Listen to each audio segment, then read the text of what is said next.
snack. Me and you gonna have a little chat about books. Hi guys! So today I'm going to be doing a really quick review of The Palace of Curiosities by Rosie Garland. Now this book I didn't know much about at all when I sort of started it, and I just kind of found it in Poundland for £1. So I was like, I've heard some stuff about this book, not very much, but I know it's good, so for £1 I can't really pass it up. And it's beautiful, absolutely stunning. So I was like, this needs to come home with me, and it did, and I started reading it just to flip through a few pages and see what it was like. And I really loved it. I just thought it was so beautifully written. It's essentially the story of a guy called Abel and a girl called Eve. And Abel and Eve both have something a little bit strange to do with them. Abel actually, he's very forgetful. He doesn't remember everything that has happened in his life, and he forgets stuff every day. He always has to be reminded of who he is and where he is in the world.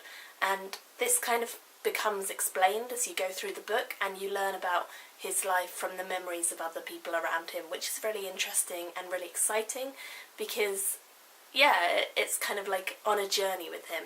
And he was really caring and quite introvert, but yeah, he was just beautiful. He was a lovely character, and he was very sweet, and he had a lot of internal monologues and dreams, which really helped to unlock his character to us, and that made it so much more interesting. And then we have Eve, and Eve is actually, she is born after her mother goes to a circus and is breathed on by a lion. This happens very early in the book, in the first few pages, and she is actually born with fur all over her body, but she is human. So she is essentially kind of half woman and half lion.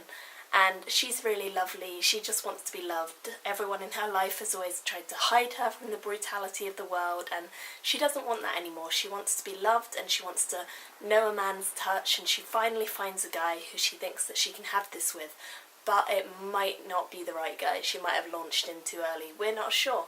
So that's all uncovered. And gradually, of course, things come together and their paths entwine. It's a dual narrative from both of their points of view, and their paths do cross, and it's just really interesting how they come together and the shows that they put on together and the things that Mr. Aaron has them do. And it's just really lovely. It's so well written. It's very lilting and beautiful and lyrical writing style, and I just found it to be really inspiring.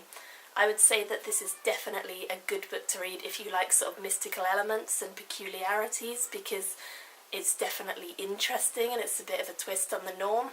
And I really like the sort of powers or deformities that they have. I thought that they really made the characters who they were and made them more believable.